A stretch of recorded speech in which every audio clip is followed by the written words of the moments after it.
Abraham, all the way from Abraham. And now there are over 1 million total Israelites traveling around. And so there's this large nation of people who have all been shown the power of God in Egypt. What did God do to show Egypt and Israel his power? The plagues. And then immediately after, when they ran to the Red Sea, God destroyed the Egyptian army to make sure the Israelites knew that Yahweh was the one who was going to look after them. Yahweh brought them out of Egypt. How many times did we hear Yahweh is the Lord? He even revealed that specific name to them, God Almighty, Yahweh the Lord, in Egypt, so that they knew who was bringing them out, and then after, who was going to protect them. How many times then in the wilderness did he feed them and give them extra nice water and make sure they had everything that they needed? Over and over again. And the people complained against God, and he said, "You are complaining against me, but I will still take care of you." Over and over again.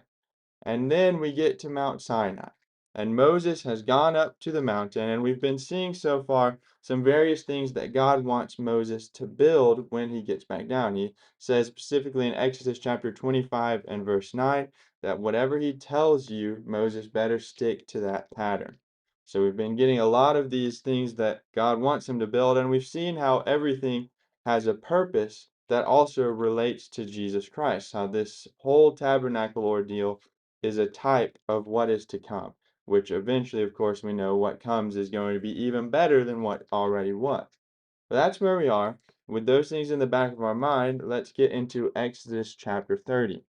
And we start out in the first 10 verses, we're continuing what God wants in the tabernacle area.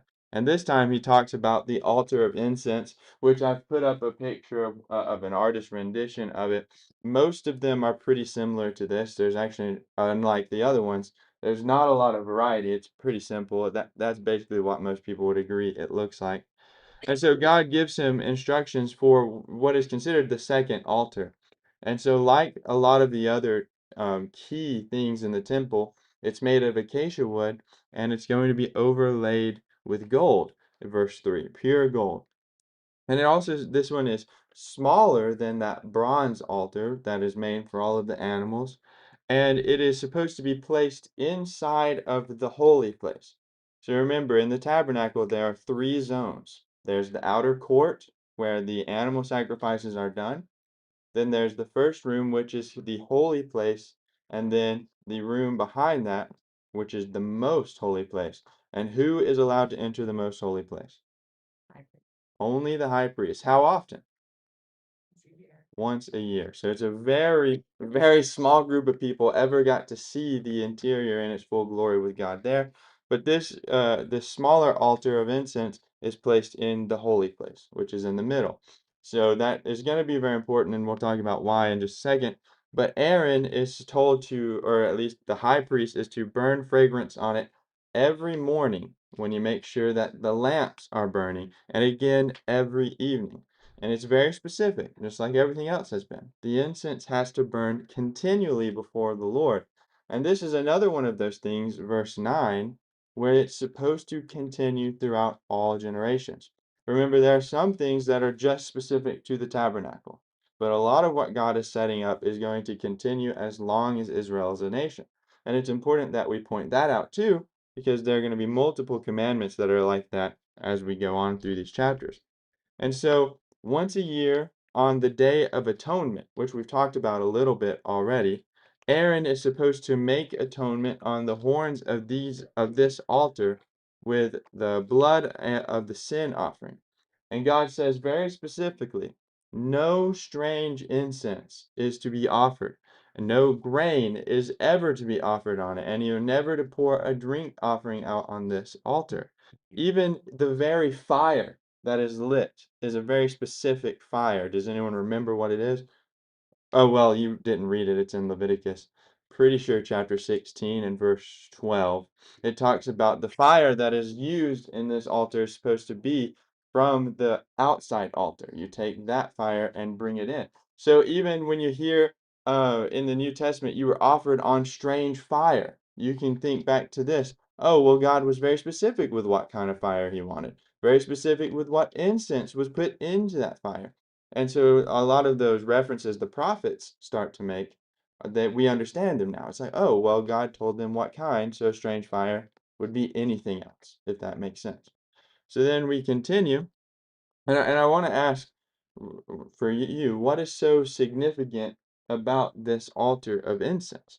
And I'll give you a hint. It represents two major things that are going to be repeated throughout the Old Testament and then in the New Testament. I heard prayers to the saints, and that would be right. The first thing that we're talking about is that the smoke ascending is supposed to represent constant prayers before the Lord. And that's why we talked about the order is also very important. Between the sacrifice there and the Ark of the Covenant, there is the altar of incense, the prayers. And this is going to be important also for the second thing that it represents. But first, we'll look at a couple of verses where prayer is referred to as incense. And first is Psalm 141 and verse 2. Vitek, would you read that? Then my prayer be set before you as incense, the lifting up of my hands as the evening sacrifice. And then in the New Testament in Revelation, Keegan, would you read the Revelation 5 and verse 8? And when he had taken the scroll, the four living creatures and the 24 elders fell down before the Lamb, each having a harp and golden bowls full of incense, which are the prayers of the saints. And so those two things are going to be closely related throughout the scripture. And the altar of incense here is in a part where it represents the prayers of all the saints, which the saints of Israel would just be anyone following God of the Israelite bloodline, like we've talked about before. And so, number two, the altar of incense is also seen as that picture of intercession. And just as the altar of the sacrifice, you may remember from last week, was a type of Christ's death on our behalf, of course, a much lesser type, as Hebrews is going to say, because we know blood of bulls and goats can never take away the sins of the world. But yet, there was still the first part was sacrifice. But now we get to the middle part, the intercession, the mediator, before you get to the ark, the most holy place, which is God's presence. And so it's just how Christ works on behalf of the earth in heaven, interceding for the saints. And it was used to make atonement for the people here. Remember, there's once a year those things that the high priest has to do for atonement, just as Christ, our high priest, makes atonement for us. And I'm just going to ask, because I don't know if we actually went over this last week. Does anyone know what atone means, to atone? I don't think you make right. Yeah, it's pretty close. It's in that line. It's like to cover over or to pacify something, or to remove it is really the idea, but literally it means to cover over something. And so when there's intercedes, he covers on our behalf, he goes over our sin and atones us to God. And so Jesus is the one who fills that gap that we can't fill on our own, between God and men by interceding for us so that we may enter into his presence. And you can see how even the order of the pieces in the tabernacle represent the order of how things work for us in the New Testament. Sacrifice came first. Jesus died for all of us, then he intercedes for us, and then we can enter into the presence of God. Sacrifice the animal, cleanse yourself, then Aaron does the interceding, and then he goes into the most holy place. So they're working together back and forth, like we saw a little bit last week. And then, of course, we have many verses in the New Testament talking about Jesus taking that job.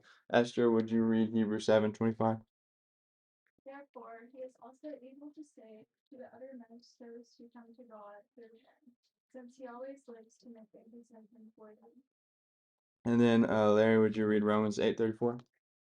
Who is he who condemns? It is Christ who died, and furthermore is also risen, who is even at the right hand of God, who also makes intercession for us. Thank you. So, what I really love to see, even in something that is just instruction after instruction, is how God is building for them the same system He built for us. And it is that system that's going to stay in place until the more perfect system comes, which is the same thing, but with Jesus taking that role. And instead of sacrificing constantly, Jesus sacrificed himself once, and he continues to make intercession for us whenever we come before him.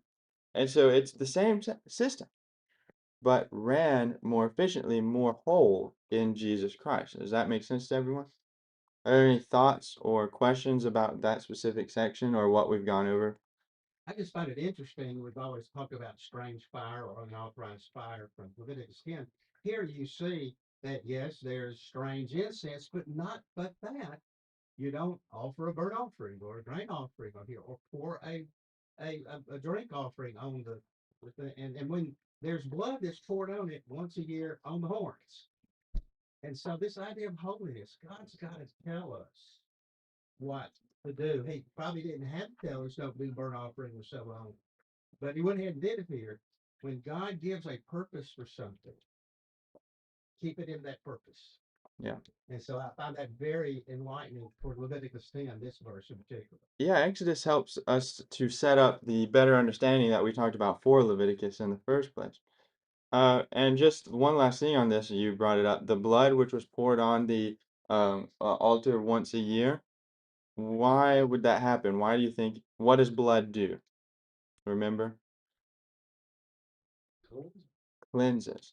Why would this altar need to be cleansed when only the high priest does this and he does it once a year, or he offers this continually to the Lord? Why would it need to be cleansed? Well, why does everything else need to be cleansed? Because even if you're doing your best, there was still sin on their hands. Remember what we talked about with the high priest last week? How even the things that were gifts, the high priest had to go and intercede for those gifts for the Lord because they still had the sin of the people. It was a lot of work. So even this gift had to be cleansed and purified once a year so that it could be considered holy and remain something that can be in the presence of God. We're seeing again how important it is that God wants that close relationship, but he can't have it if there's any uncleanness between us. And that even makes it so much better how much easier Jesus makes it for us to be clean with his work as the high priest and intercessor. So it's just really useful to me, anyways, to tie everything together because, I mean, Paul said that in Romans 15:4, this Old Testament, all the scriptures that were written before were written for our learning, that we might have comfort and hope. And so there's lots of things like that that help us understand how much better Jesus made things for us. Yeah, right. If there's nothing else on that section, we'll continue on to the next thing, and that would be the bronze basin. So first, God instructs them to take a census, and then whenever the census is taken, that every man 20 years and older has to give half a shekel as a ransom for his life. That's in verse 13. And the rich aren't supposed to give more than that, and the poor aren't supposed to give less than that. No partiality here. Everyone's supposed to give the same thing. Verse 15 tells us that. And this money is supposed to be used for one specific reason. What is that?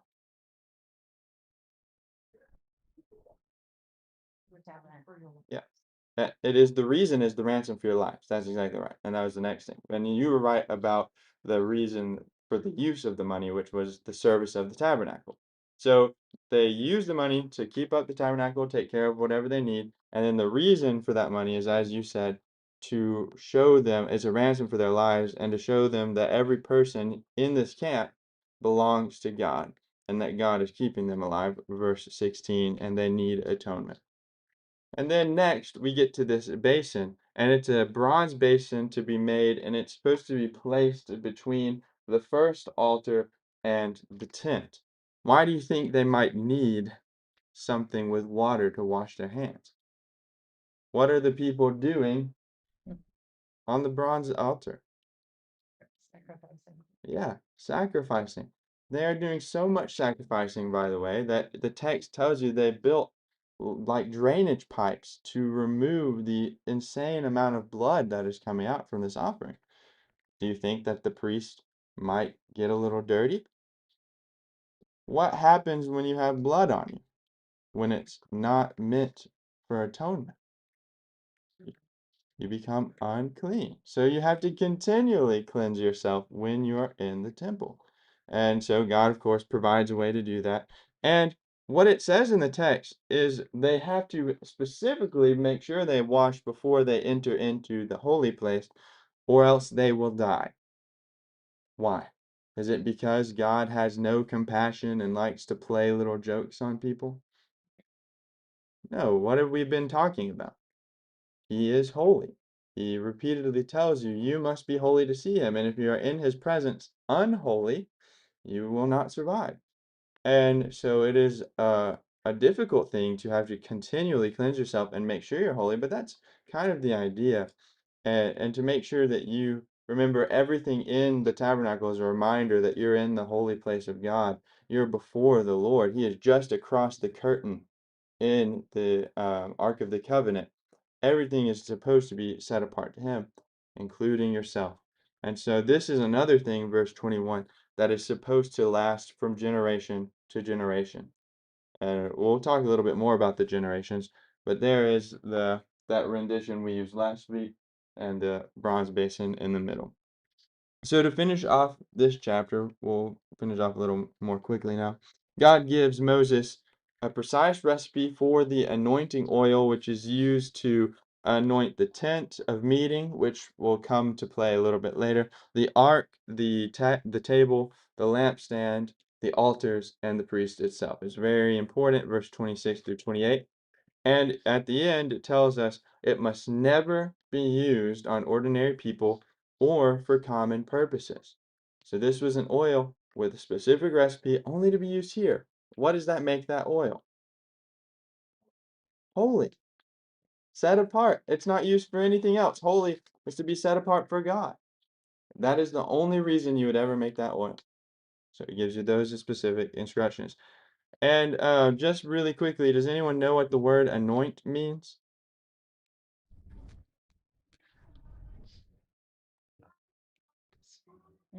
Set apart. So that is technically a part of it.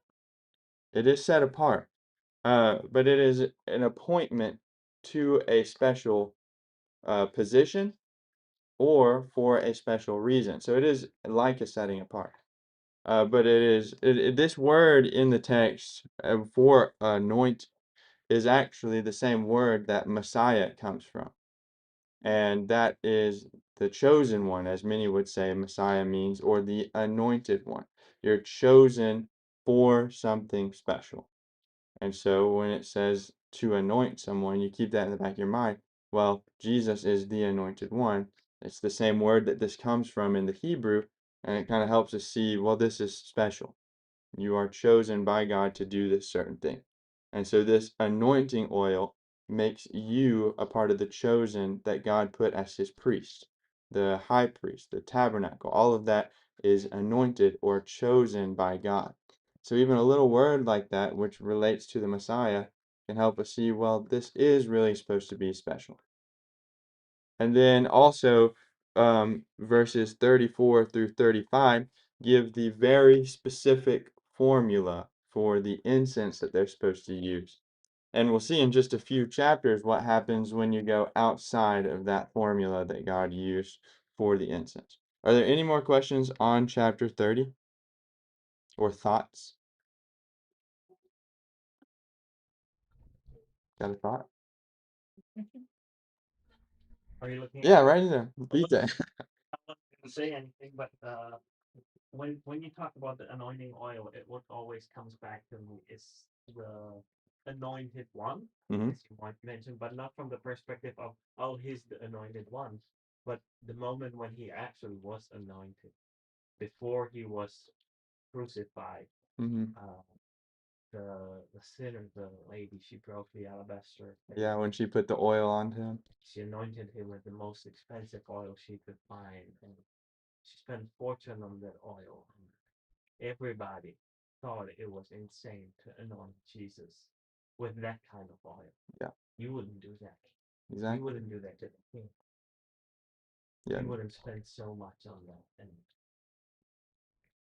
Yeah, that's a good thought. You mentioned, if you didn't hear, it brought him to mind of the time that the woman anointed Jesus before his death with the oil, and how everyone was so shocked by that, and how that was an uncommon thing to do. That's a good thought to have alongside that. All right, now we get to Exodus chapter 31. And now God is going to be choosing and giving a few last commandments before Moses is going to go down on the mountain. And the first 11 verses, God chooses his craftsmen, and we'll try to go a little bit quicker through this section. But first, he chooses Bezalel, and some translations will render his name a little differently, but he is from the tribe of Judah. And it says in verses 1 through 5 that God filled him with the spirit of wisdom and understanding in all kinds of craftsmanship for this specific reason. And then he also appoints a man named Aholiab from the tribe of Dan. So people from Dan and Judah, and together they are to choose other skilled workers and use the wisdom that God gave them. And this brings us back again to Exodus 25, verse 9, where God said he has a pattern. They better follow that pattern. So God tells Moses how he wants it done. Moses tells the workers. God has given them the wisdom of how to do it, and they're supposed to do it the exact way that he wanted them to do it.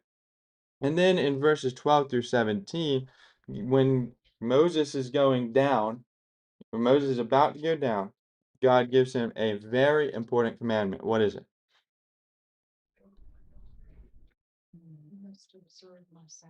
Yes, observe the Sabbath. He tells them specifically to emphasize the importance of the Sabbath to all of the people. And he tells them that one, of course, it's a reminder of what he did in the creation, and also what he did to bring them there. And it is also a reminder to trust in the Lord, because when you're out in the wilderness, you need to work every day to get your food or you're going to be hungry. But they're told not to work on the last day, the Sabbath day, but to trust in what the Lord provided already. And so it's a lot of things all mixed together. But what I want to notice briefly is anyone, verse 14, who profanes the Sabbath is to be put to death. And this is a covenant that goes on forever. It's something that was supposed to be holy for the people, which means it was something totally set apart. All of the Sabbath time was supposed to be given to God in a time of reminder, similar to what we do on the first day of the week, where we set aside time for one reason. And we know that people all over the world are thinking about the same thing. It's a special time, a holy time. That's what this was supposed to be. But I really want us to notice how serious God takes this time of reminder. It was literally life or death for them. When the people were taken into captivity, do you know how long how God decided how long they would remain in captivity? It was according to how many Sabbaths they had profaned. And so that comes to quite a large number, and the passages are Jeremiah 25 and 2 Chronicles 36, if you'd like to read that for yourselves. But it was one day for every Sabbath, and they ended up being gone for 70 years. That tells you how many Sabbaths they did not follow. And so it was a big deal. Did you have your hand up, or were you just fixing your hair? Are you sure? So why do you think this commandment was given when it was? And being so specific. The commandments are about to be given. This is the introduction to the Sabbath. And the point I was going to make, there's a lot of our Sabbatarian friends think that God's people always had the Sabbath and they kept it because it was recognized God had created. If they didn't know what the Sabbath was, and it's being revealed to them, and the emphasis of it regards to God's holiness. Yeah, exactly. And I also like to think, and this is just based on the speculation of the text, so it doesn't have to be fact here. But just as another reason it's given now is God has just been giving them all of this instruction on what to be building, what to be doing. And then finally, he says, remember the Sabbath. And so it's almost like he knows they're going to be working doing all of this, but he doesn't want them to get so caught up in all of these instructions that they forget to remember the Sabbath and keep it holy. It's just an interesting thing to be thinking on. But then, verse 18, after giving the instructions for everything that he's shown Moses on Mount Sinai, he gives them these two tablets of testimony, which have the Ten Commandments written on them. And specifically, they were written with the finger of God. And this is the physical representation of the covenant that is going to be put in the Ark of the Covenant. And we're told that now, at the end of Exodus 31, Moses is coming down from the mountain. But we pause for just a second because even though he's coming down from the mountain, we actually go back in time a little bit in Exodus chapter 32. Because at the end of 31, Moses is already headed down. But when we're in Exodus 32, we move back to when he was still on the mountain for a moment. Then do you remember how long Moses was going to be on the mountain? Exodus chapter 24:18.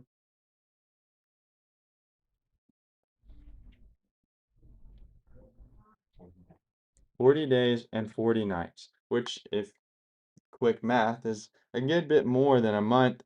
And how often do we get antsy when we've ordered an Amazon package and it takes more than a week? Right? It's weird. We're like, man, this is taking forever. I really want to see this.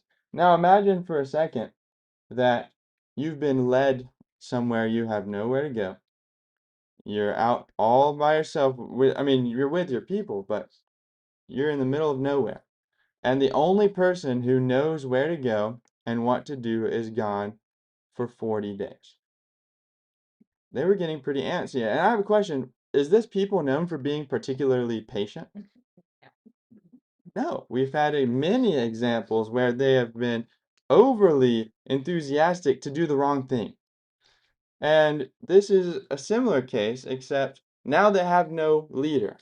Except they were supposed to have a leader. Who was it supposed to be? Aaron was supposed to be their leader. But when the people grow very impatient, waiting on Moses, they gather around Aaron, and what do they demand that he does for them? Make them God. Yeah, make them a god. Now, what would Moses have done if the people asked him to make him a god? Well, he probably would have killed him. But what does Aaron do? Yeah, he makes them a god. And what does he use to make this golden calf? The gold that God is currently telling Moses is supposed to be used for the tabernacle. But they're going to be using it for this false gold. And so he tells them to bring their earrings and melts them down and fashions them the golden calf that we hear so often about. And the people, this is so sad, the end of verse 4, the people declare, "This is your God, O Israel, that brought you out of the land of Egypt." And so when this happens, Aaron builds an altar in front of it and he proclaims a great feast day to the Lord in verse 5. And so the people rise up early and they burn offerings and peace offerings and sit down to eat and drink and have great parties and dancing and make it this huge celebration, thanking this golden calf for bringing them out of the land of Egypt. And you may be thinking, as many do when you read through the text, how could this happen? Why would they worship idols? Have they not gotten the point that Yahweh is the Lord? How many times have they heard it? Over and over again. Or maybe you're even thinking, how could Aaron, the one who is about to be the first high priest, the anointed, chosen high priest of God, do this? And I think the same things. It's a crazy situation, especially seeing where they come from. But we're never actually told that this golden calf represents another god. In fact, he says Yahweh in the text. This is who they're calling Yahweh, the golden calf. And so you can almost imagine it's like what King Jeroboam did. He knew when he changed the place of worship it would be wrong, but he still worshiped Yahweh. And so he framed it as, oh, well, you don't have to travel as far to worship Yahweh. You can worship him here in our nation, close to your home. And it was a softer change to the idolatry that would inevitably come from that. You can say this is a similar situation where they have this God and they've been hearing over and over, well, Yahweh is God. Well, now they've made an idol. Who better to title it than Yahweh? But of course, it's not Yahweh when you make it into something like this. And you can also imagine why would they turn to idolatry in the first place, but think of where they just came from. Egypt. What was surrounding them all the time in Egypt? Where they were raised, what would they know? They would know that gods have an image. And when they're told this God has no image, that's something that's hard for them to comprehend. It's hard for many people to comprehend throughout history. And so they give them an image to look at, but then of course we know that no longer is Yahweh. And so then in verses 7 through 20, I actually wanted to take some time to read some of these verses together again. Julie, will you read? Yep, yes. While we're thinking about this, how could they do this? How many times us growing up, or even allowing any peer pressure to influence us to do things we didn't really want to do? Right, right. And that's something Moses is going to talk about. We'll come back to pressure when we get back to Aaron. So that is a good point, and we'll keep that in mind. But for now, let's read 7 through 10. And Julie, will you read 32, 7 through 10? And the Lord said to Moses, Go, get down, for your people whom you brought out of the land of Egypt have corrupted themselves. They have turned aside quickly out of the way which I commanded them. They have made themselves a molded calf and worshipped it and sacrificed to it and said, This is your God, O Israel, that brought you out of the land of Egypt. And the Lord said to Moses, I have seen this people, and indeed it is a stiff-necked people. Now therefore let me alone, that my wrath may burn hot against them, and I may consume them, and I will make of you a great nation. So God was obviously infuriated, and he has a right to be. How many chances has he given this people? We've seen even just in the time of the wilderness, he's given them so many.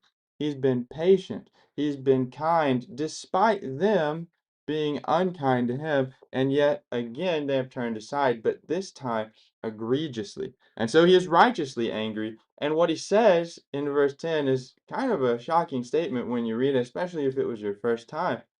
I just want to wipe them out and start over with you, Moses, which technically he could do and keep his promise because Moses was from the family of Abraham. But that's a drastic step. I'm just going to restart. When else has sin been so bad that God just decided to wipe it out and restart? Well, the Garden of Eden. The flood, a Garden of Eden, God saw there was sin entering into the world. But there are very few times when it comes to the people of God that he's gotten to the point where he's ready to wipe them out.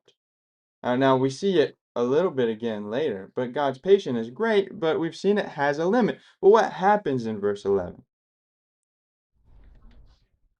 One of us pleads with him. Yeah, Moses pleads with the Lord, and he reminds him, bringing up the promises of Abraham, Isaac, and Jacob, and he begs the people not to, he begs him not to destroy the people he brought out of the land of Egypt. And that's very interesting because have the people been particularly kind to Moses either? No, in fact, they thought it was okay to complain against Moses instead of complaining against God. But we see later God tells them it's the same thing because Moses is the mouth of God in this situation. And so they haven't exactly been good, but he pleads for them. Why? Because he loves them. They are his people, his family. And we're going to see his great love a little bit later when he comes back to talk to God again about the people. But also notice that Moses shows God that this would actually be a terrible look on you. What would the Egyptians say, who you have just proven you are Yahweh? What would they think if the people you brought out all died in the wilderness? And it's a good point, but you also see Moses is worried about God's reputation. Of course, God's not worried about his own reputation when it comes to what he does. But we should be worried about how we represent God. We'll talk a little bit more about that later. But he's saying, don't give the Egyptians reason to doubt your great victory or to doubt who you are. And so God relents from the disaster that he'd spoken to Moses of. And Moses comes down from the mountain with the 2 tablets of the law in his hands. And this time, I love it, we go from Moses pleading and God's anger. Moses gets to the bottom of the mountain, and what does it say he felt in verse 19? He was angry, and it says he burns hot with anger. Have you ever been so mad where you feel your face getting red and you can literally feel your earlobes? I've been there, and I won't say who. But he gets down there and he feels this great anger and he throws down the tablets. Then he takes this golden calf, he breaks it into powder, and then he makes all of the people drink it out of the water. He was mad. It reminds me of Jesus' anger in the temple because when Jesus was angry about the people selling, he still took the time to sit down, braid a whip, and then go and do all of that. He had time to sit on it, think, is this the kind of anger that needs to happen? And he still had that same zeal when he was done. Moses had time to get down there, break down this gold into a powder, put it into all of the water, and he still made the people drink it because it was something so atrocious that even having time to calm down, you realize they still need this. And there's a lot of times where, we're told to be slow to anger and slow to wrath. And it's not a sin to be angry, but it is a sin to take out your anger on people unjustly. But there's also a time where the people deserve something that are coming for them.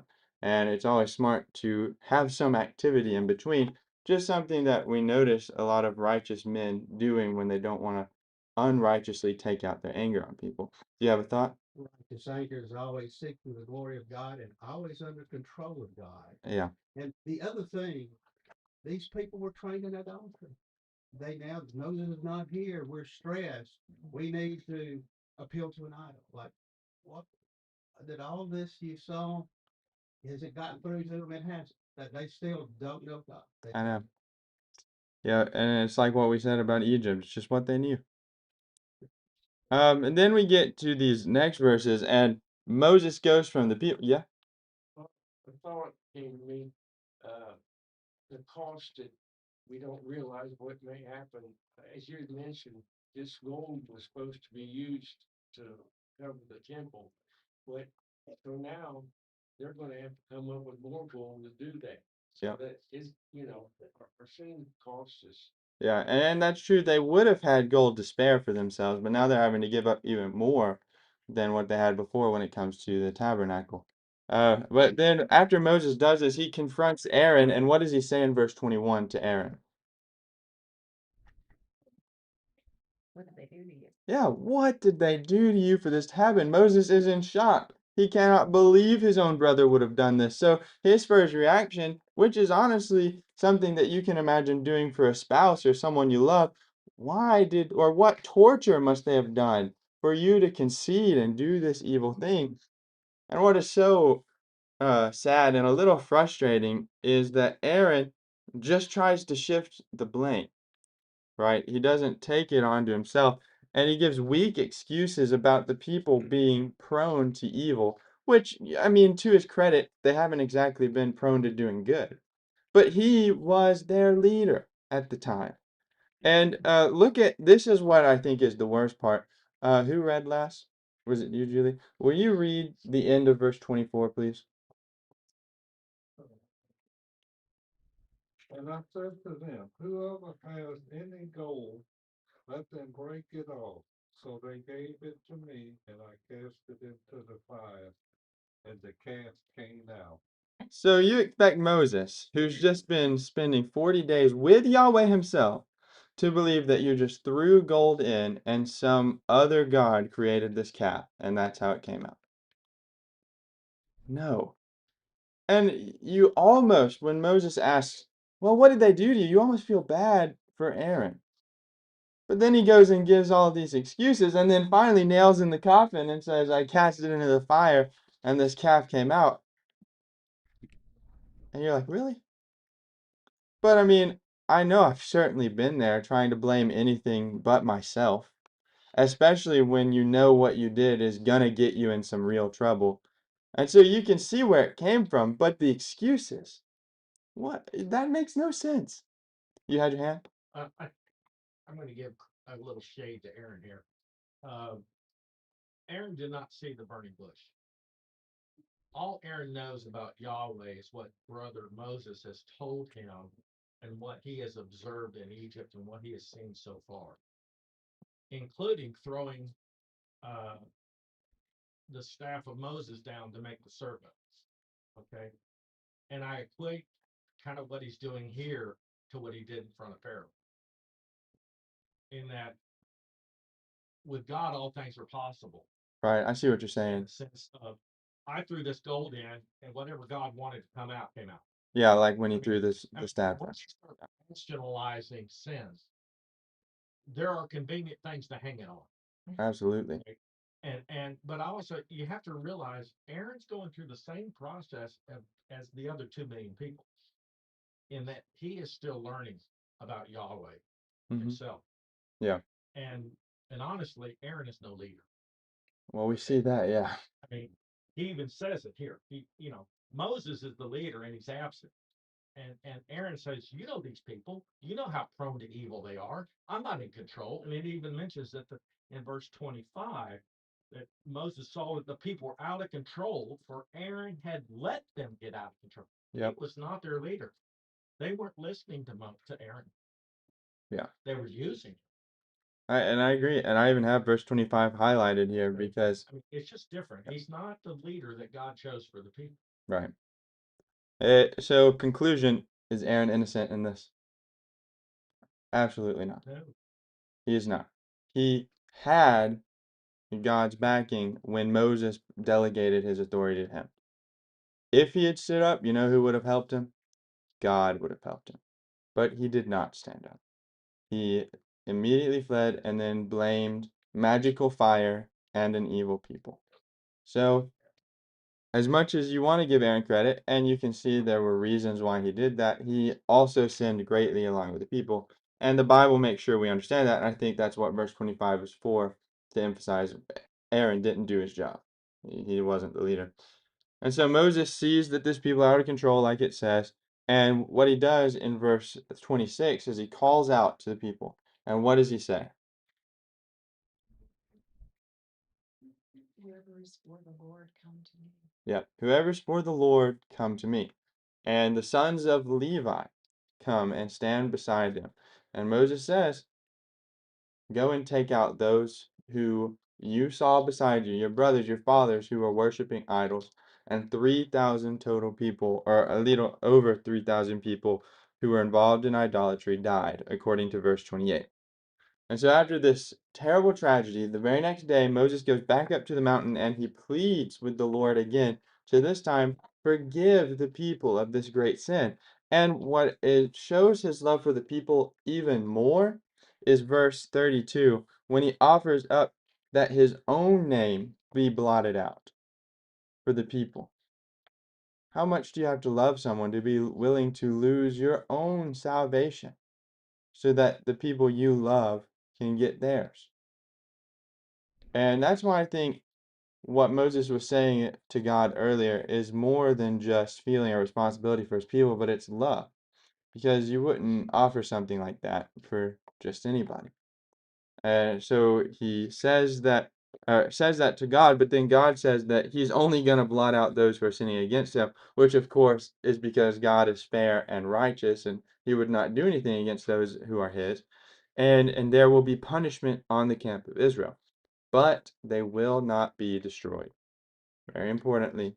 And so, verse 35, there was a plague that was sent and affected all of the people of the camp who sinned in this idolatry. So they did eventually get at least some sort of punishment. And Esther just walked in there, so I know you're thinking it's 10:45, but she's got a 10-minute presentation. So we can go till at least 10:52, which means we'll get to Exodus chapter 33. I will say, if I could just add, Yeah. I have a note I've made for myself at some point, so it's not original with me. In verse 28, it says that the sons of Levi destroyed 3,000 people, or 3,000 men here, that were carried away in this sin. So at Mount Sinai, when the old law is given, you have 3,000 men die. And you know where I'm going with that. When the new law is given in Acts chapter 2, there's 3,000 men that are saved. That is interesting. It's just another reflection, a shadow in passing. Yeah. Anything else? I think it's important to understand that Moses did not change God's minds. It's the way I think Moses wrote, the only way he could write about what God did. It appeared that he changed his mind, but I believe that God used Moses to get his will done, God's will done. Moses prayed and loved his people like God does. And that's what God was trying to do, is get Moses to that point. He spent 40 days with him. He was there with him. And I believe that you don't change God's mind. God knows what he's doing, and he uses us the same way. And we have the same privilege in prayer to God that Moses does. If we have that sort of love for his people and his church, we can affect God's will. And that's interesting you bring that up because I was actually going to argue the opposite. Because there are multiple times in the scripture where prayer changes the outcome. And I believe because we have free will, that what we pray is, God listens.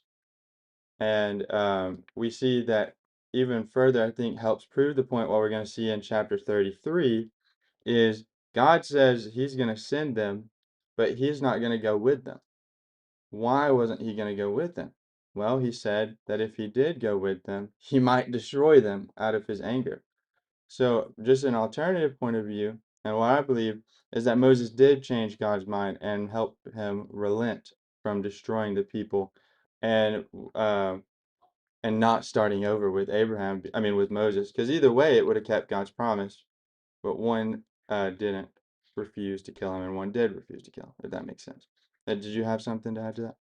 So there's a perspective here. I think both statements can be true, but it takes more discussion. Let's just leave it for that. And, uh, get into 33. So Okay. But I definitely do want to talk about that more. Yeah. But I have a question. Mhm. But if you want to go into chapter 33, you might as well go there because it might take a while to get through. That's a Yeah, just ask you a question. here it is. The way how Moses changed God's mind. Mm-hmm. Because we see this way how people talk to God so many times in the Bible. And the Mm-hmm. verses I'm referring to are in chapter 32 in verse 11, 12. O Lord, why does your wrath burn hot against your people, whom you have brought out of the land of Egypt with great power and with a mighty hand? Why should the Egyptians say, with evil intent did he bring them out to kill them in the mountains and to consume them from the face of the earth? So you have this manipulation from humans towards God. You have these, it almost seems like a back talk towards God, saying that trying to persuade him, oh, you can't do this because if you did this, the nations would think you're evil. And you see that in David's life, you see that with Jacob, you see that with great people whom God commanded.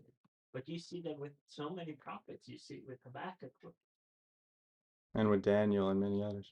But in my prayers, I'm terrified of doing something. Why? So, I understand what you're saying. I don't think it's so much back talk as so much human reasoning with God, even though we know He knows that. You'll hear over and over, remember this. Remember your promises. Did God forget His promises? No, but what it's doing is calling to what God has said, calling to the things that you know that He said. And there are other times where they'll repeat things that God has already said and they know is going to happen. But it's almost like when we do it, why would you do it this way? Not as much of a back talking because we do see some back talking. Job back talks a little when he asked to talk to God face to face, explain your ways. And God came to him with a fury. And so if God comes to a fury when there is back talk, we can assume that it's not when he doesn't respond that way to others, if that makes sense. Yes. Yeah. Have you prayed like that? I have prayed like that, not exactly with those words, where I know that God says it will be this way, and I've asked him, well, you said it will be this way, why isn't it this way? And it's kind of like what he talks about in the Psalms on Wednesday, where you can vent your frustrations to God, and he'll listen, and he may answer. You have thought with that? one of the important things about prayers, always appeal to God on the glory of God. Yeah, Now, your sight, look, God, He may not be glorified in there, yeah. And that's how you appeal. He quoted scripture, quoted God's promises. He appealed to the glory of God. That is how we should pray. So it's not about us, it's about, I want you to be best glorified. Yeah. Okay, Martin, and then yes, Martin. I think you mentioned this. It's the timing of this.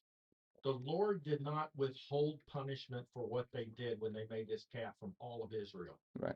If you read the last couple of verses in this chapter, he says, my angel shall go before you. Nevertheless, in the day when I will punish them for their sin. Mhm. It's a perspective difference. Moses was concerned about the human perspective of the immediacy of this punishment. God, in his wisdom and perspective, looks further down the road. And I think this is almost prophetic. God knows he will ultimately destroy this nation. And he's going to do it with Babylon. Okay. And the specific And when people that day- in the when that wilderness. day comes, I will punish sin because I am holy and just, but I will delay it. And if you remember, the reason they even asked for this calf in the first place was they wanted a God to go before them. And what does God give them at the end of this chapter? Right. My angel shall go before you. Okay. You're going to get a part of me to do what you say you think you need. So I'm going to give it to you in my way. But ultimately, that sin and the date for that is going to come due. Yeah. And I will take it. And that leads us into this further discussion we've already touched on a couple of times is who is this angel of the Lord? Okay. Yeah. I believe this is one of the first references to him where it says, I will send my angel before you. Yeah. They wanted a God. I believe God gave them a manifestation of God. Yeah, and we've talked a little bit about that, yeah. And you had your hand up? Oh, it's just, I saw this, it's not anything that I made up, but it was about prayer and how God is not a vending machine Mhm. and we're not praying for, this, that, like a laundry list of things. Yeah. Our prayers should be more about the relationship, aligning with God, glorifying God. And that's when we'll get our answer, when we get the other side of it. And so it just made me think of that when I saw that the other day. And I thought And that that's a was good point. interesting. Yeah, I like that. All right, I guess we're done. Thank you, Will, for the songs you've chosen. Thank you all for being here this morning. Thank you all for receiving me with hugs, handshakes, smiles, and love. I've traveled around the United States for the past several weeks. My name is Vitek Lustig. I come from the Czech Republic. I know Larry for a long, long time, and I haven't been in the States in the past 6 years. After COVID came, it messed a lot of things up, including my visa situation. So before COVID, I used to be here a lot, and COVID came, and I got stuck in the US. I got stuck in Alabama with a lot of Christians, including Larry and Yvette in Auburn. And I remember COVID came, I arrived here. COVID started like a week after I arrived. I was supposed to be here 2 months. And like a week after my arrival, all the airports shut down and all the planes stopped flying to Europe. And I received an email from the government of Czech Republic telling me, we are sending one last flight to New York. Make your way to New York, get on that flight, and you will be able to get home. I deleted that email. I ignored the email because I had a wonderful time and I did not need to come to Czech Republic. And I thought COVID would be gone in 2 months, right? It's not going to stay here longer than 2 months. Well, I ended up overstaying by about a month in the end. And I ended up staying 4 months. I had a visa for 3. So after that, I returned back to Czech Republic, and the US government, they did not like that too much. So it took me a while to make my way back over here. But in the last 6 years, I've stayed in touch with a couple of people, including Larry. And after he moved here to Virginia from Auburn, we called each other. I'm not going to say regularly because it wasn't regular, but I'd say a couple of times a year we did get to talk to each other. And he told me about the work he's doing here. And then he told me about the work that Will came here to do as well. And he told me, it is amazing work over here. You gotta come. When you come to the States next time, you gotta come here and meet the family here. meet the family here and experience the evangelism that he and Will does over here. And so when I planned the trip this year, the first stop, or the first stop in my mind, was to come here and be with you all. And so I greatly appreciate it. And I appreciate you letting me speak here, because I know listening to my accent is probably not the easiest. So I wish you good luck. And if you need any clarification later, Larry probably can translate that. When Larry was in the Czech Republic, I used to translate for him. And there's a big difference between English, the English I learned, the English I spoke when I lived briefly in England, and the English that the Southerners speak. So whenever he came over and used his y'alls and ains, it was rough to translate him. Let's put it there. So maybe he can help me over here. I was thinking about what to speak about while I'll be with you. I have one Sunday to be with you. I don't know you. I feel like I know you. I came over here the first Bible study I went to. We went to the reading yesterday. I was offered cookies. How did you know I love cookies? I was offered tea, and I felt like I was with my family. So for that, I thank you a lot for being who you are and for showing me the love that you have for one another. I was thinking what to talk about, and I don't know you, so there's not an issue in the church I can talk about. Nobody asked me any question I could prepare the topic on. And so I was going through my notes and I stumbled upon the well-known passage in Matthew chapter 2. And that's where I want to start today. Matthew chapter 2 is one of the last days Jesus has with not only his disciples, but mainly the people here in this world before he is crucified. It is in the last week while he is with his disciples in Jerusalem. It is after he entered the Jerusalem, and he is speaking to the crowds. He's talking to them, and he's answering a lot of their questions. And in chapter 22, in 21, I guess, as well, they ask him a lot of hard questions. And especially if you imagine this being the last week before Passover, everybody's there. The situation is very tight because they already welcomed him into the city as the Messiah. People know, people are expecting something big to happen. And so everybody's talking to him. Everybody's wondering, everybody's asking him questions. The Pharisees and the Sadducees, they're asking him questions to try to catch him off guard. The situation had to be very tense, even with the Rome, the government. So the previous question we read about is the Sadducees asking him about resurrection. And the one before that is them asking about paying taxes to Caesar and who they're supposed to pay taxes. So you see these hard questions being spilled on Jesus. I once visited France. I've got to talk to a brother there. He spoke no English. I spoke no French. So we tried to communicate with our phones. And we sat out in the park one day, and he asked me, "Hey, can I ask you a Bible question? Can you help me with it?" I said, "Yes, of course, anything you want." And he asked me, "How does the Holy Spirit work?" And I wasn't going to answer that. I would have trouble answering that question in Czech, let alone in English, let alone in English translated by my phone to French while I have no idea what I'm actually saying. We managed somehow. But that was one of the hardest questions I ever had to answer. Jesus here is answering a question about balancing taxes to Caesar, balancing the love for or the respect towards authority and the Jews itself and their culture and understanding them. He's balancing the resurrection. He's explaining to them questions that even the Pharisees and Sadducees couldn't get the right answer on. And then they ran out of questions. And they asked him in verse 34.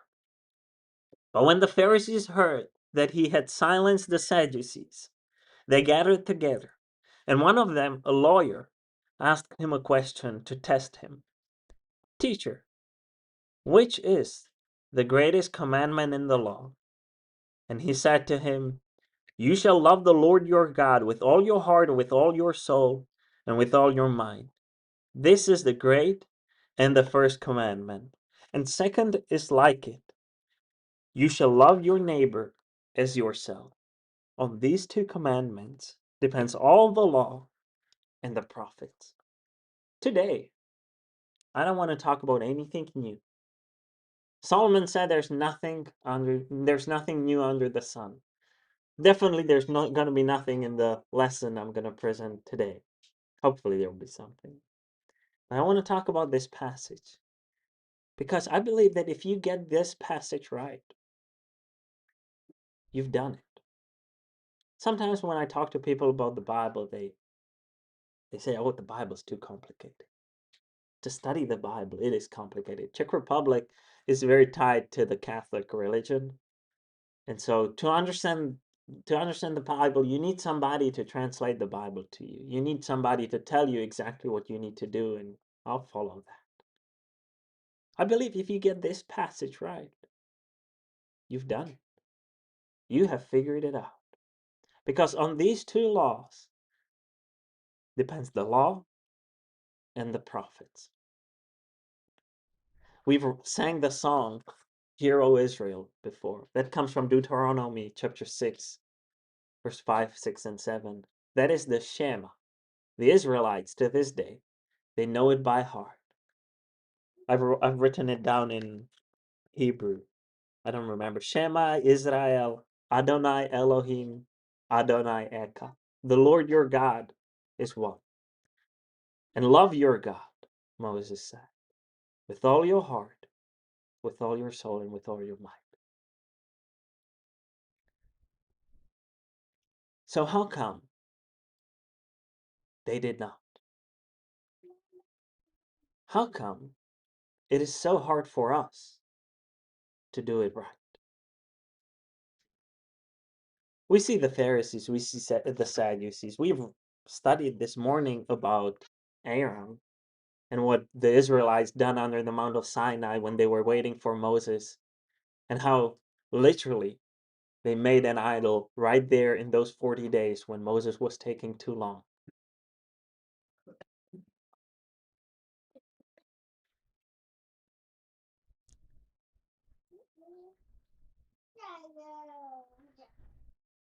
To understand this passage, to apply this passage, and transform your life based on this passage,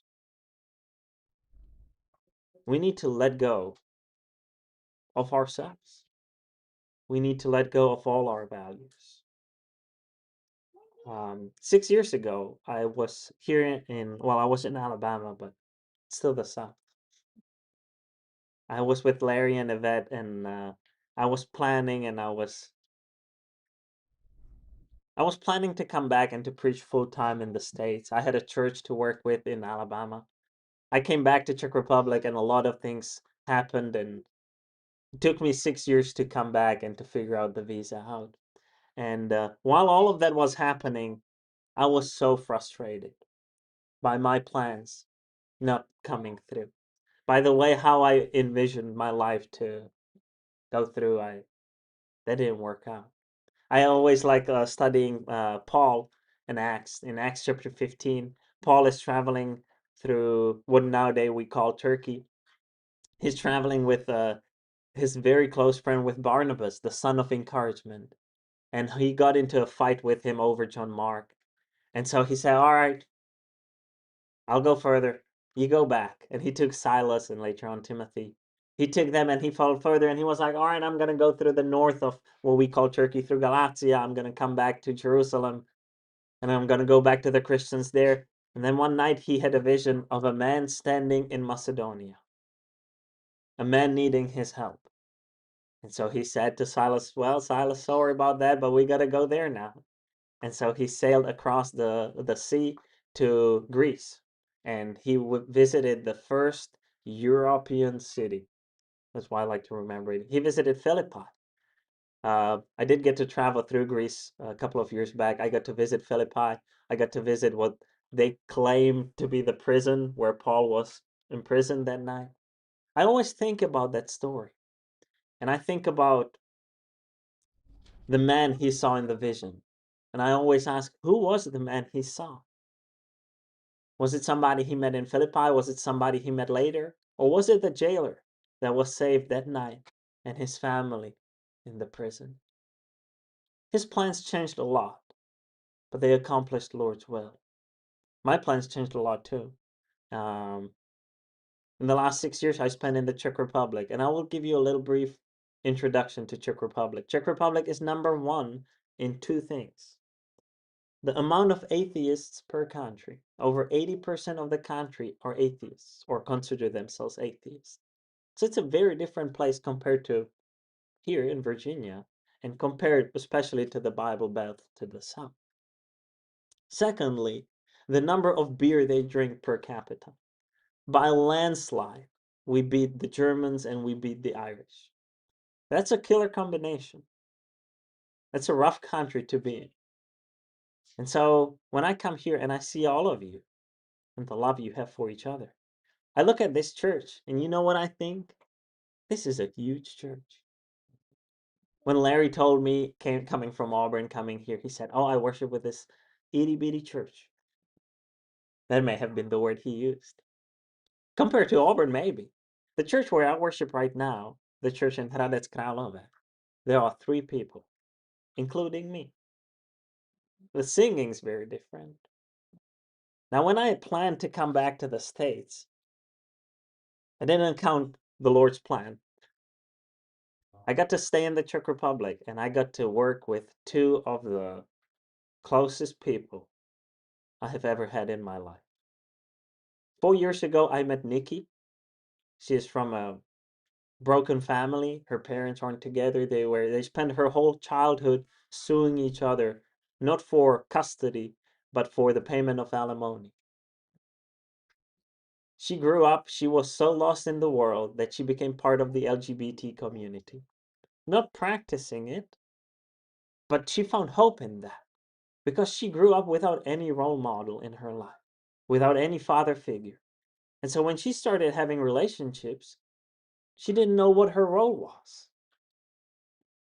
And so she became the leader of every relationship she ever had. She were dating weak men. She always had to take the role of the leader. When I started studying with her, we met in the old workplace. I was the first Christian she had ever met. She was 25 back then. Can you imagine going 25 years without ever meeting a Christian? When I told her I'm a Christian, she made fun of me. It took me 2 years to break her down. I like to joke about that because I barely did anything. The transformation of her life was insane. And slowly I got to introduce her to the family, to my family, to the Christians around me. And she saw that love, the love Christians have for one another. She read the Bible and she studied what the role is supposed to be for her, for a woman. And she decided to apply that to her relationships. And her life changed because she suddenly doesn't have to walk through life and try to figure out her role and have a community that's going to applaud her for whatever decision she makes. God told her what her role is. And it transformed her life. When I met Kevin 3 years ago, I was playing Dungeons and Dragons with him. He was the storyteller of the whole campaign. And he loved reading books and he got interested in the Bible and we joked about it yesterday. The first book he ever read from the Bible, he asked me, "What book should I read to study?" I said, "Read the book of John." And he opened the book of Revelation by John. And 2 weeks later, he walked to me and he said, "Great book, but I did not understand the dragons there." I was like, "What dragons are in John?" He was baptized 2 years ago, a year and a half ago, during Christmas holiday in the Czech Republic. It was 27th of December, 11 o'clock at night. I remember that very well because I was sitting in the office, I was playing a computer game, and he came to me and he said, "Hey, I want to be baptized." I studied with him for a year and I was like, "Kevin, I'm in the middle of a game. Can you wait?" No, I turned it off and I talked to him and I asked him, Kevin, you know what you're asking me to do? It's 11 o'clock at night. There's no swimming pool outside. Outside, it's around 0 degrees Fahrenheit. If you want to get baptized, we got to do it outside.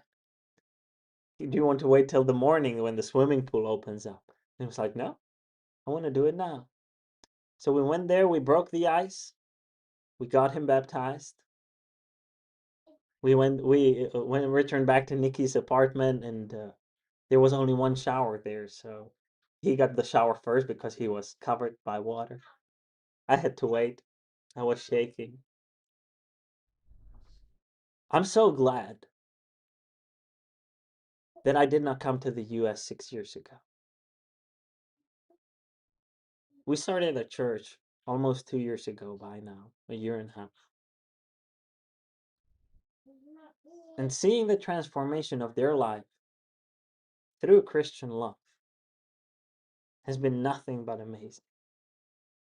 And so to this day, when I talk about proofs for my own faith, I always say stuff like, oh, well, the types and antitypes in the Old and the New Testament. I don't do that anymore. Seeing the transformation of people around me by not my words. I showed him Revelation. But by the word of God is insane. And to see the love they have now is incredible. I was studying with Kevin a couple of months ago. We were reading Proverbs, I think we were going over Solomon. And to understand Solomon, I tried to take him to the kings and to understand David as well, to understand his father. I was studying the context, and I remember one day he talked to me and he said, Vitek, just tell me what to do. So why are we going through the whole context? Why are we reading all of these things? Just, I trust you, just tell me what to do. And I said, well, Kevin, I'm glad you said that. Because that is exactly what I worry about the most. That is exactly what happened in the Old Testament. That is exactly what happened to the Pharisees. If you try to boil down the Old Testament to a law, you have all this law that we read about this morning. You have all these altars that you're supposed to sacrifice on. There's one problem with the law. The law did not teach love. Now, it was supposed to teach love. We read the Shema, we read Deuteronomy, we know it was supposed to teach love. But it couldn't accomplish that. Why not? Why couldn't the old law accomplish teaching love? Because the law is not teaching love. The law is showing sin. Without, like Paul said in Romans, without the law, there would be no sin. When law came, sin came as well, because when you know something's wrong and you do it, that's sin. When it is defined, it becomes a sin. So why did it not teach love? When we study the New Testament, we tend to boil things down. And we're like Kevin, or like Kevin used to be. We say, just tell me what I need to do, and I will follow that. And when we do that, we try to get rid of the responsibility we have of being Christian. Just tell me what to do, and I will do it because you told me to do it. So when I talk about these 2 commandments, and I say when you get these 2 basic commandments down, you're good to go. They're not basic. They require the core of our beings to be transformed. I grew up on a farmhouse. We have a huge garden. I don't know, Larry, if you've been to our house, but we have a huge garden. When I was growing up, I had to mow the grass. And my dad, he would make me mow the grass. And Larry knows my dad a little bit. Well, you probably met my dad too. You met him in the nice days. I grew up with him on a farmhouse. If he said, you're going to mow the grass today, I better mow that grass today. Do you know why I did it when I was growing up? I did it because I was afraid. I did it because I knew if my dad comes back from work and I did not mow the grass, I'm going to get a spanking. So I mowed the grass for a long time. And it took my dad about, I don't know, 12, 13 years to realize we may be too old now to get spanked. My younger brother, he broke him because one day he spanked him so hard. I was there so hard it hurt me too. And my younger brother, he looked at my dad in the eyes and he said, it didn't hurt. So ever since then, my dad was a little more careful about how he spanked us. And so he came up with a new system. He said, hey, I will pay you if you mow the garden. And he said, I will give you 20 Czech crowns, which is roughly 90 cents per hour. I thought it was a lot of money. So I did it. It was better than being punished. So I started mowing the garden, and it always took me about 5-6 hours to mow the whole garden. So I started mowing it for the reward. Do you think today when I go to Zderast, the house where my parents live, when I mow the garden, do you think I mow it because I send him the invoice in the end of the day and I say I worked 5 hours, so that would be $5, please? I do it because I love him now. And that is the foundation of Christian faith. That is what Jesus is here talking about. Love your God with everything you got. And the second one, love your neighbor as yourself. If you think about it, we were studying chapter 31 through 32. We didn't get to 33 today, sorry. If you think about the Exodus, you think about chapter 20, you think about the 10 Commandments. You remember those 10 Commandments and you're like, all right, those 10 are the greatest ones. What are the 10 Commandments about? The first 4 are about God. You will have only one God. Don't use his name in vain. Don't make an idol, the other way around. And remember Sabbath. Those 4 commandments, they are about God. What are the rest 6 about? They're about how to love your neighbor. Now, when Jesus came, he said, you have heard, you shall not murder. Do you think murder was the problem?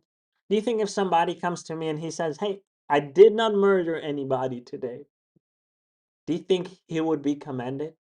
My mom, when she would leave and leave all us 3 brothers at home, she would tell us, don't kill each other. And she would leave. Do you think when she comes back, I would greet her at the door and I'd say, don't worry, Mom, about anything because nobody was killed?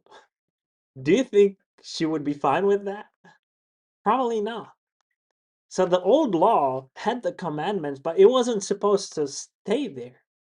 It was supposed to teach much more. And Jesus is saying that in the new. He's saying that you have heard you shall not murder. But I tell you, don't get angry with your brother. Don't commit adultery. You have heard that, but I tell you. Anybody who lusts after a woman already committed adultery in his heart. Out of all the commandments, he transforms like this. There's one commandment that experienced the biggest transformation of all. And it is exactly this one, the one we just read. If you go to John chapter 15, a little bit later, a little bit after this story, not that long later, after the Lord's Supper, after he established the Lord's Supper, after he washed the feet of his disciples, including Judas, before he went to the garden to pray, in verse 31 we read, when he had gone out, Jesus said, now is the Son of Man glorified, and God is glorified in him. If God is glorified in him, God will also glorify him in himself and glorify him at once. Little children, Yet a little while I'm with you. You will seek me, and just as I said to the Jews, so now I also say to you, where I am going, you cannot come. A new commandment I give to you, that you love one another, just as I have loved you. You also are to love one another. By this, all people will know that you are my disciples, if you have love for one another.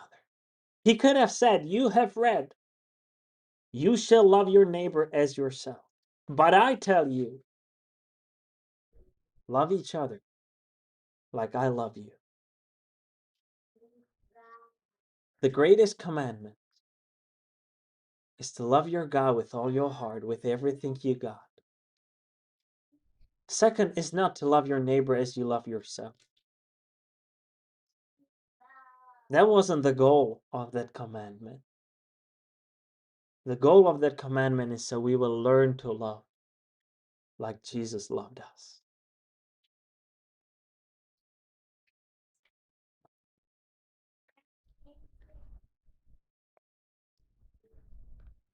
When I think about the disciples listening to that, yesterday we read John chapter 21, we see the end of John's gospel. We see the transformation of Peter, John, Andrew, James. We see all these disciples being transformed by these commandments and by the example that Jesus had given us. And so that is my lesson today. That is my encouragement to you too. I come here and I feel the love you have for one another. You love each other, probably more than you love yourself. But today I want to encourage you to love one another the way Jesus loved his disciples. And yes, if we do get that commandment right, we figured it out. I don't think it's that easy. Thank you. Thank you for your attention. Hope you understood my language. Thank you for being here with us and for being my family over here. People in the Czech Republic, they always ask me, hey, when you come here, do you miss your family? My mom, she asks me that all the time. And I'm like, nope, because I got this. I got this family right here. So thank you.